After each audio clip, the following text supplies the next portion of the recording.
All right, so good morning, everyone. Good morning. Good morning, class of 2015.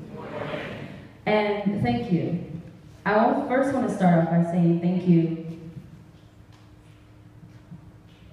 to the Hidden Street family for inviting me here. Special shout out to Dream Director Sarah Zappler. So, I'm not your traditional keynote speaker, right? So there's going to be some involvement from you all throughout this conversation. And how this is going to work best for me is because you all are sitting up here. I'm going to come down here, okay? So just give me a second.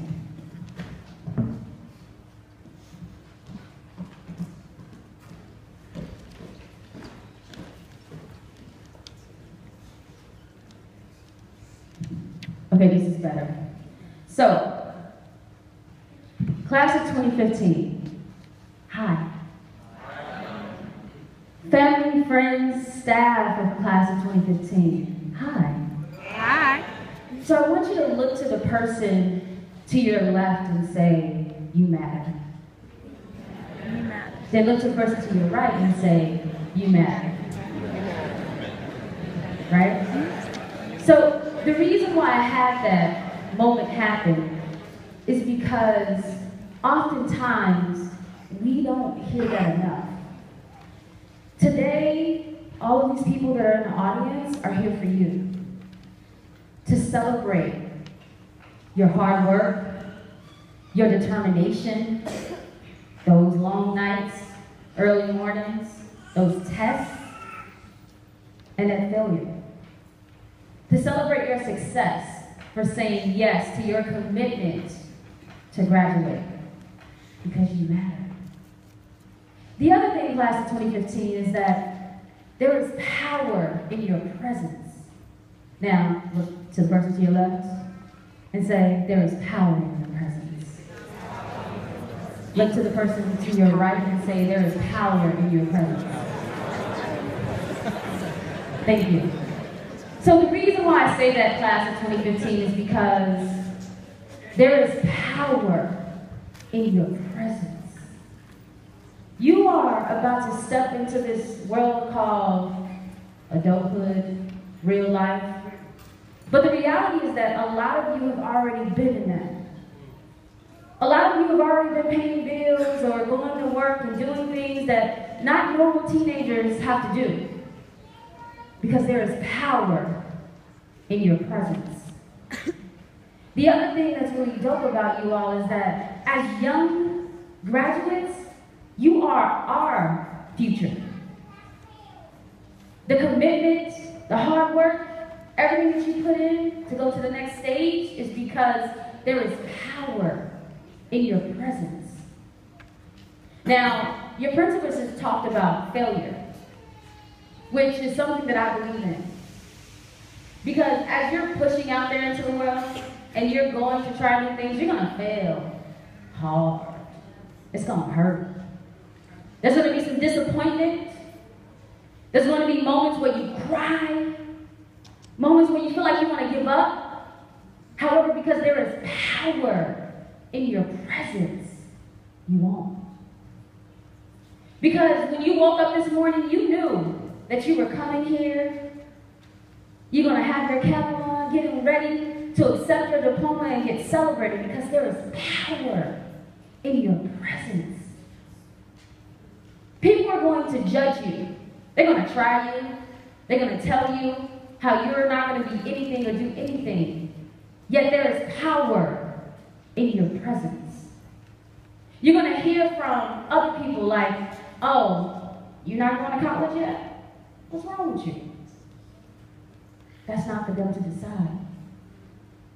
For those of you who are going to college, going to the military, taking a gap year, this is your time.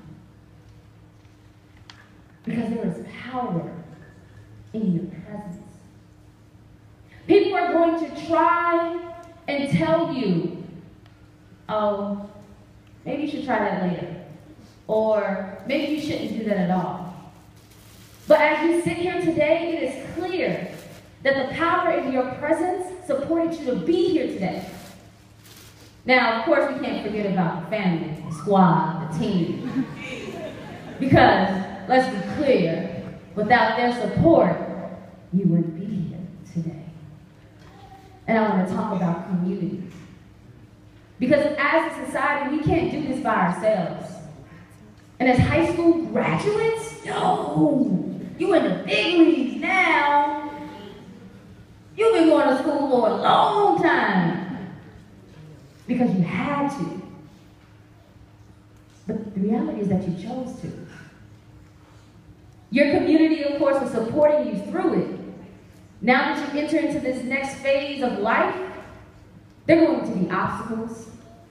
But your community, these individuals that woke up this morning, got dressed in their nice clothes, and said they were going to be here, they're here because there is power in your presence.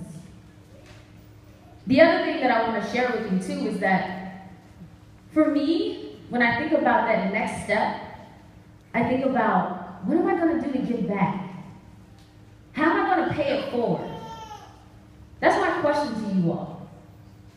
Because you sit here today, this is just the beginning of your next chapter. As you tie that bow around, and once you have that moment and you receive your diploma, and it's official, that high school chapter has finally been closed. But there's more for you to do. There's more for you to take over. The world is yours. Because there is power in your presence. People are going to ask you, do you know what you want to do in life? It's okay to say no. Not yet. I know that I'm going to take it over. Because there's power in my presence. I want y'all all to repeat after me.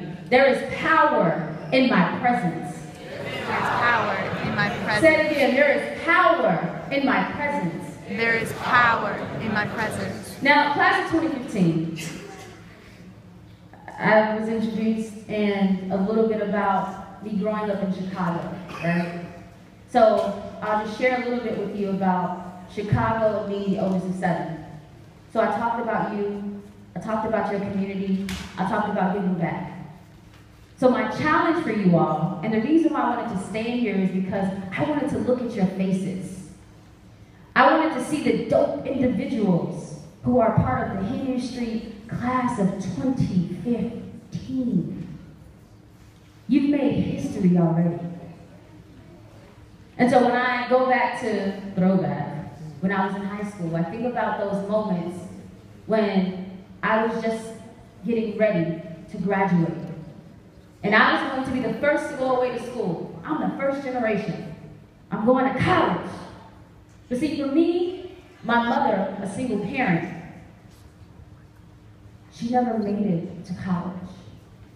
But what she did do is support me. So that's why I talk about community and your squad that you have right here. Because one thing I can tell you right now, I wouldn't have been able to make it post-high school without my mother, Marlene Edwards. And I'm going to share with you just a quick story about her because this is the part that connects to dreaming. And if anyone knows about the Future Project, we talk about dreaming. And dreaming in action is a reality. But you all have so much power in your presence that I want to charge you to giving back to your community. Because my mom, Marlene Edwards, the woman that raised 7 children by herself, had never been on an airplane before. Ever. And I was living in Chicago, and then I moved, and I went to college. Then I moved to D.C. And so while I was in D.C., it was an exciting experience, but it was the first time that somebody was out of state in my family. And so what my mom used to always say is, Sean, I'll come visit you, but I'm not getting on a plane. I'm like, so Mom, you gonna be on the bus for like 24 hours or on the train for 17 hours? If I have to, Sean. But there was something that happened in 2013 where giving back to my squad to my community became something that I needed to do. So I told my mom, "You coming to DC, Mom?" And she said, "On a bus?" I said, "No, on a plane." And she said, "Okay, all right." So in October of 2013, the fear of my mom getting on a plane became a dream. Now she was excited. She was telling people about it. "Yeah, I'm getting on a plane. I'm about to go see my daughter in DC." Mind you, she was still afraid. And then we were on the phone. And I was like, "Mom, I'm about to book this ticket." And she said, "Okay, Sharon." I said, "No, Mom, the ticket is not refundable. I'm about to book this ticket." And I booked it. And there was that moment when I was able to give back to my community, my squad, my mom, the woman who pushed me to believe in myself, to tell me that I matter, that I could do whatever I wanted to do, that I can make my dreams come true. I was making a dream come true. And so she came to DC in November, the week before Thanksgiving. And it was amazing. So mind you, I told you I'm the oldest of 7. So you talk about quality time with the moms, it's a little limited.